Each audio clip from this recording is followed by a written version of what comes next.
Pero!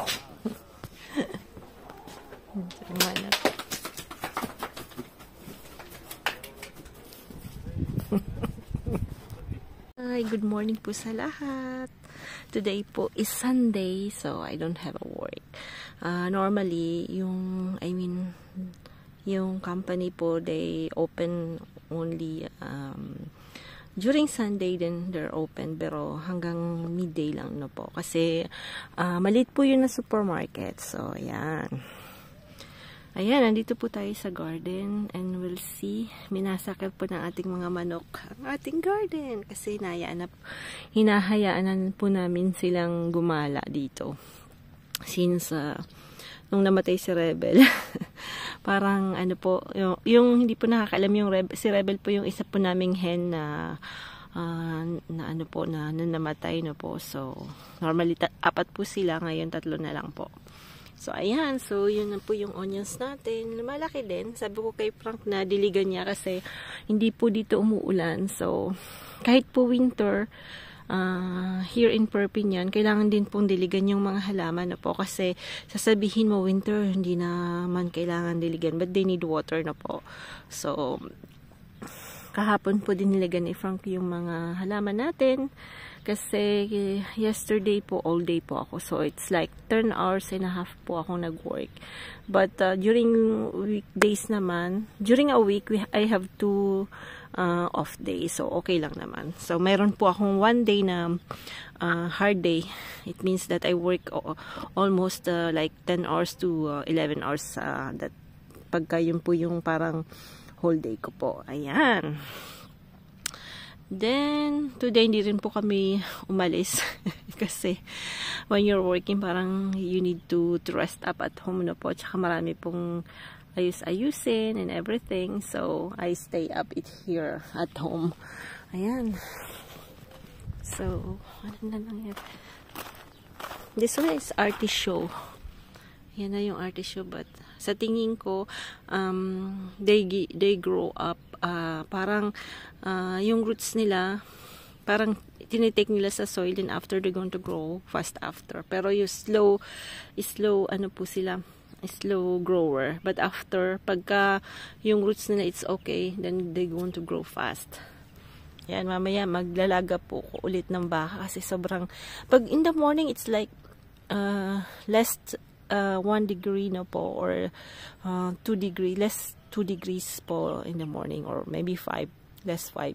But after, you have very big sun, ano, kasi everywhere in France is snowing, but we're lucky that we don't have any snow.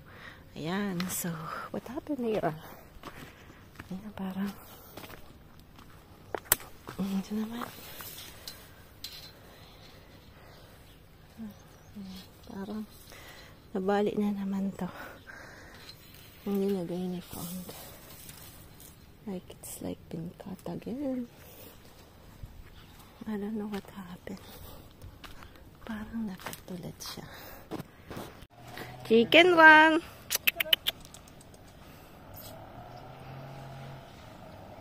Siya.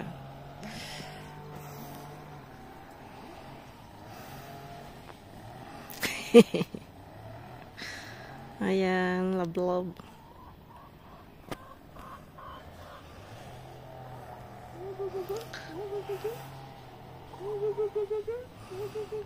We want to buy another one, pero hindi po pwede po pag ganun, kasi yung isa magiging, they're always together. The thing is, they're always together. So, they like always jamming around mga chicken. Kinukulit na naman ni Frank. Ulala! Ay, Diyo. Ito, chicken run. Sila rin.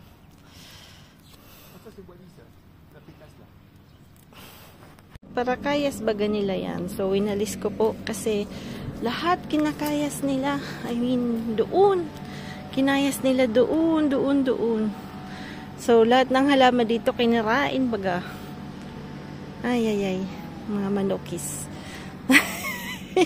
Ang gustong-gusto nilang pumunta dyan. Kasi paparakayas baga. Ayun, andun na sa may terrace. Doon. Ayan. Ayan, sinusundan si Frank. Ayan. Nakakapunta po sila dito, ah. As in, dito sa tapat na to. Nakakapunta po sila. Tapos, ayan, tingnan nyo. Hindi na yan. Yeah. Yeah, chicken run. Yeah. Yeah. Kumbia. 1 egg. Ah.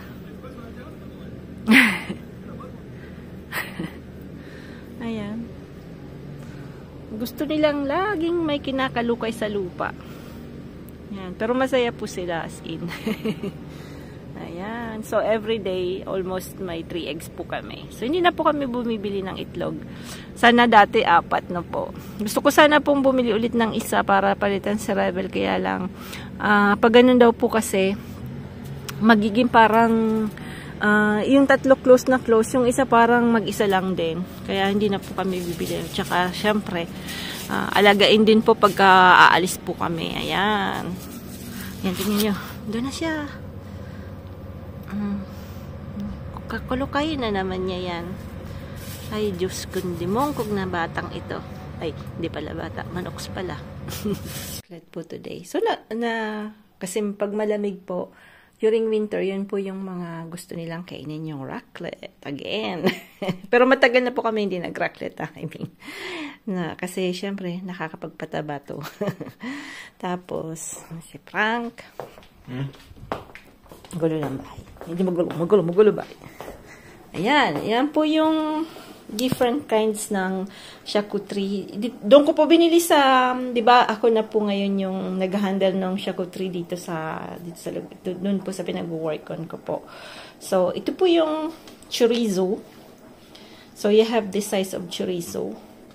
Ayan, medyo malaki po siya. So, you can eat that. Hindi po ito linuluto yung mga ham po na different hams na naluto na po. So, you have this white na ham. Tawag po nila jambong superior. This one. Then, this one is jambong parm. I think it's from Spain po. So, ayan. So, parang ano naman po siya yan po yung medyo maalat na konti. Kasi, parang sa mga mountain po siya ginagawa, no po. Yung pagka inano po nila yung pork, hinahang po yan, inaasinan, nilalagyan ng kung anong herbs. Then after they hang that for ilang months or years. Ayan. So may ages po yung ganyan. So ayan. This one naman, it's like tawag dito poitrine roule. So it's from parang pork belly na po na pina-age din with some ano po, tawag ng pepper. Ayan. So, then after we have some cheese. Kasi yung raclette dapat may cheese. Ayan. Hindi ko po papakita yung mark kasi ano naman po tayo makaka-copyright. Ayan. So, medyo mahigpit po dito sa France. Ayaw po nila yung pinapakita yung mga signs ng mga pagkain no po kasi akala ko po yung copyright, it's only when you do some music, no, hindi pa pula. So, kahit mga parang mark ng, ng mga pagkain, hino-hold nila. Dati nga gusto ko po sanang ipakita yung cream na ginagamit ko, but the thing is, hindi pa pala pwede. Ano po yung raclette? We have some potato. Yan, potato po yung katamat niyan. So, hindi tayo mag-rice today. Potatoes. Potatoes. Hindi pa luto. Siyempre, tinutusok muna bago malaman kung luto na ang potatoes. Ayan. Sa raclette.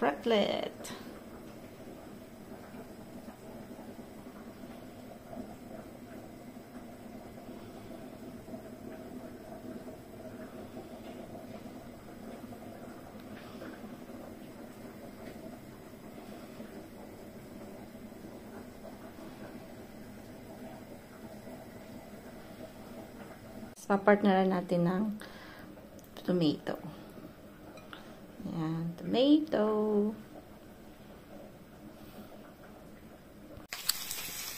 Je sens. Pourquoi? Ma confiance est délimitée. Islam. Sino ang pinakamalaking asset? Si Frank. Maliit. Maliit. Ay, kita fi quoi?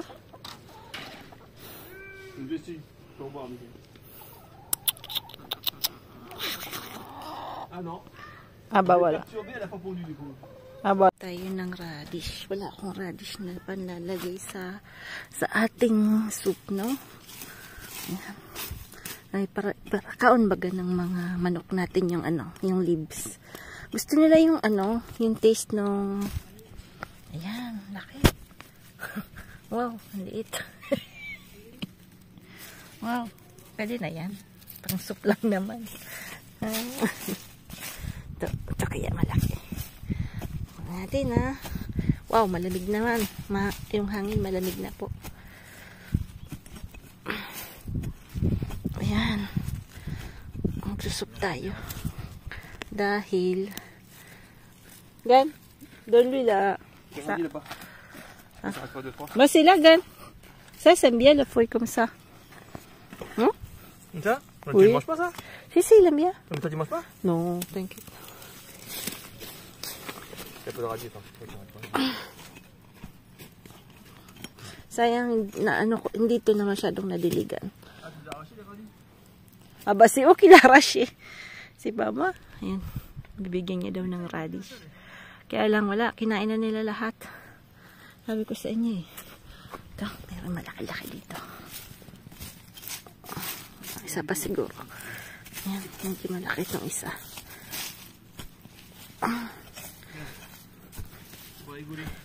Ha? Mais il aime pas le radis. Tu peux les mettre comme ça pour voir si des poils. D'accord. Non, il aime pas trop. C'est la feuille qu'il aime bien. Ouais, j'essaie de voir. Machuman, sige. Punta ka na doon. Machuman ka talaga. Ay. Ayan. Lalagyan natin ito. Pampasarap kasi yung leeks na po. Yan. Pwede na yan. Tatlo. Ano lang naman. Pampalasa. Ayan. So, patanggalin ko na dito yung po. Yung dahon. Ay.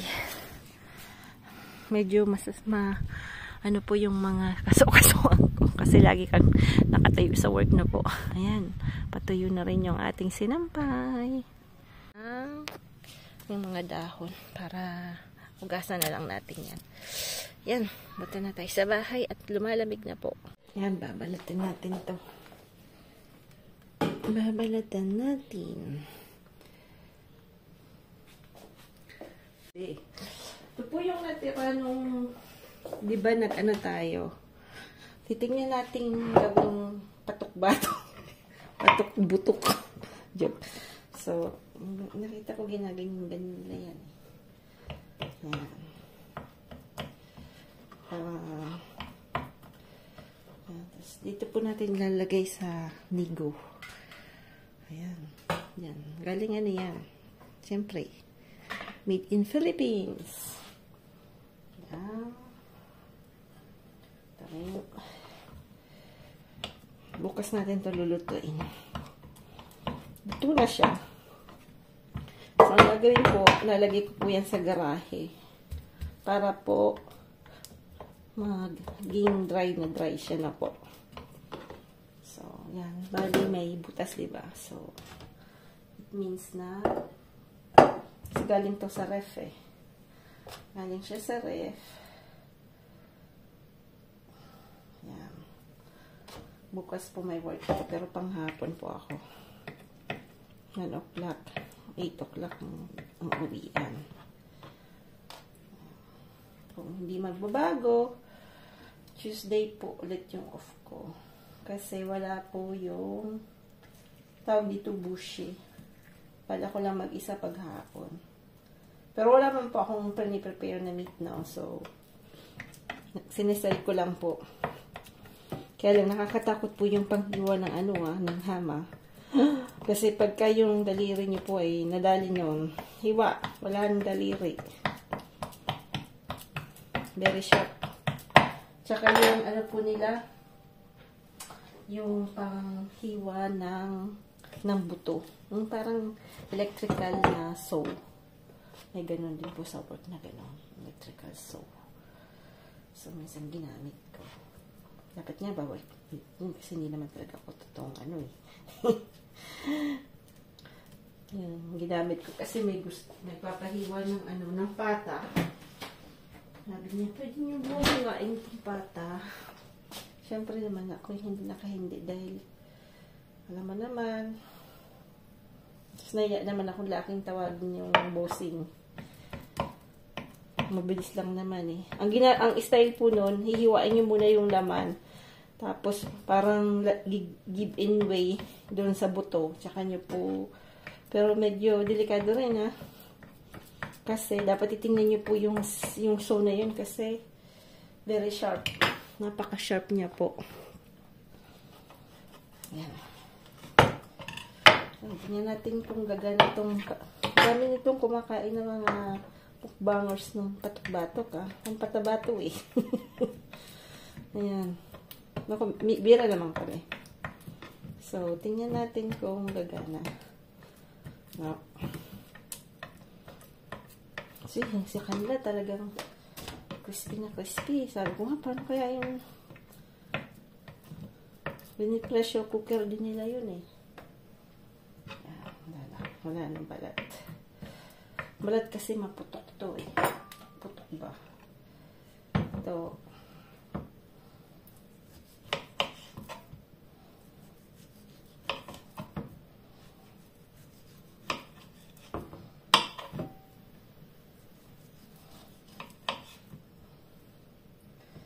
Yan.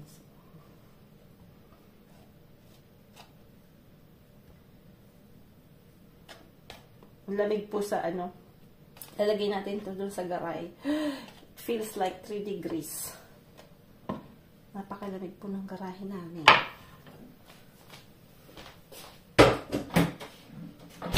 Dahil wala pong heater doon.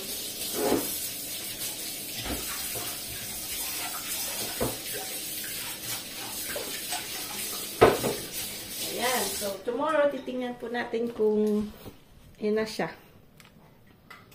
Ayan. Tingnan natin kung gagana yan, ha. Abangan! Gawa po tayo ng isang parang French recipe na po. Pagka yung may natitira po silang sabaw na po na baka. Ganito po yung ginagawa ni Ma'am and Dad na po.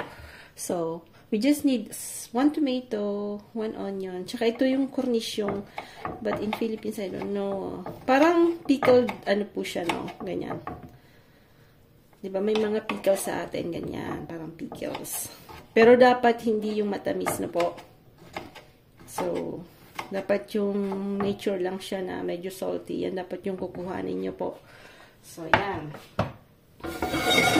So, we just need olive. Tapos, kailangan din po ng arin ng konti. Kasi gagawa tayo ng white sauce na po. Yun, white sauce. Na yun po yung parang, kasi sila po hindi sila kumakain ng kanin na walang sauce. So, at the beginning, ganyan talaga. You need to adapt na po. So, yan.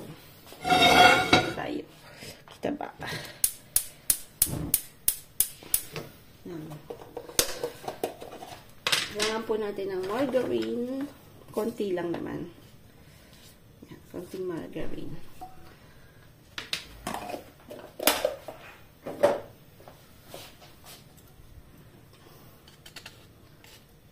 Yan, konting margarine. Hindi pa mainit, ha?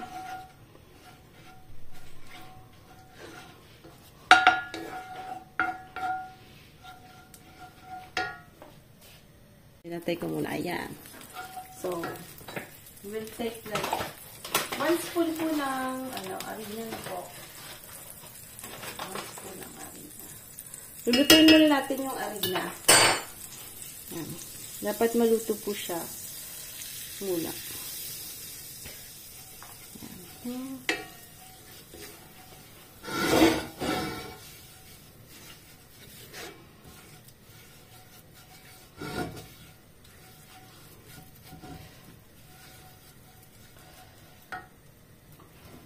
Ngayon natin to.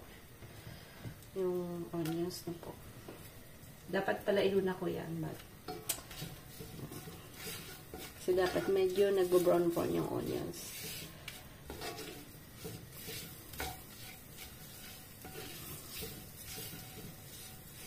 So, kailangan po natin ng soup. Yung mismong sabaw ng ating tawag nito, beef na po. So, beef po yung lagi nilang ayan, medyo kita dito Ayan na. So, kunin po yung sabaw na nasa hilahan, medyo may mantikang konti.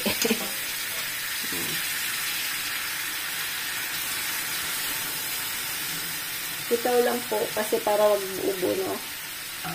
That ina natin yung ating ayan.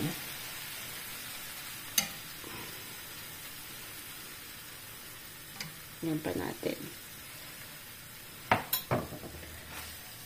Yan. Dapat yung sauce hindi po siya buo. Kulang pa rin po yung sabaw. Dagdag ulit. Kasi pag malamig na panahon po, yan po yung mga ginagawa dito. Natutunan ko lang po yan kay Mom and Daddy po. Pag may natitira pong tawag nila sa sabaw is buyong. Yan po yung ginagawa nila. So, put na rin natin tong tomato para maluto-luto na po. Yan. Lalagyan natin ng asin.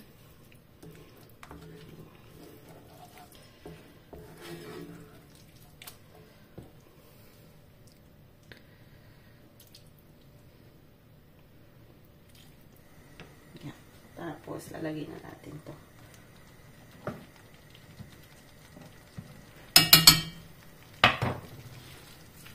Ayan. Ang ating nakalimutan ko yung pangalan.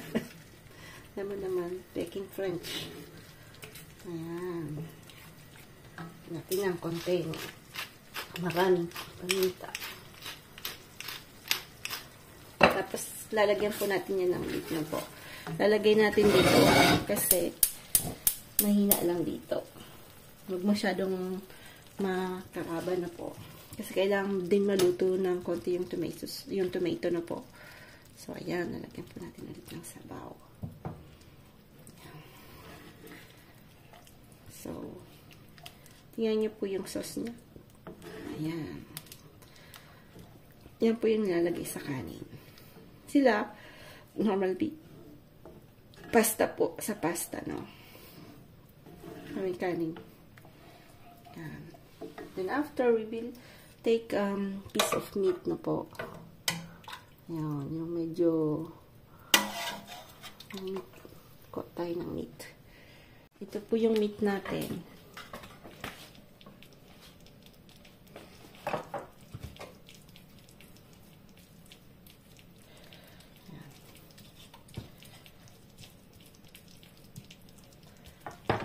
Then, lalagay na natin dito.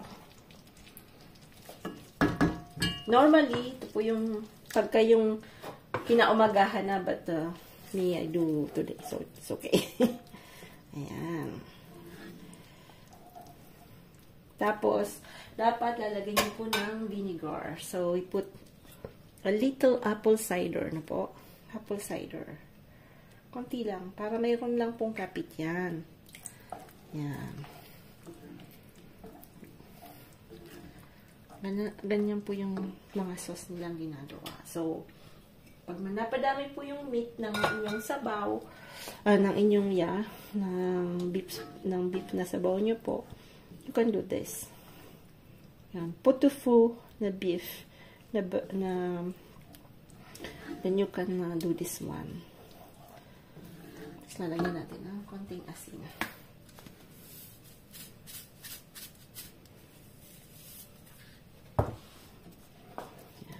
Siguro lalagyan natin itong sabaw. So,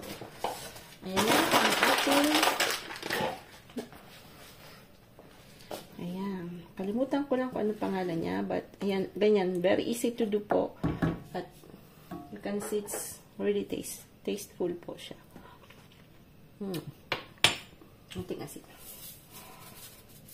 Paborito ng mga bata.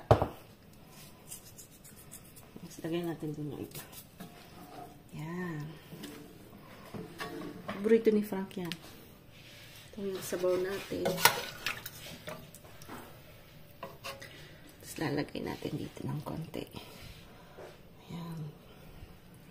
Malamig na panahon, dapat yung medyo maiinit po yung kinakain natin. Ayan, magandang buhay po sa lahat. God bless po sa lahat pong mga kababayan natin, everyone, all over the world. God bless and salamat po sa continuing pag-watch niyo po.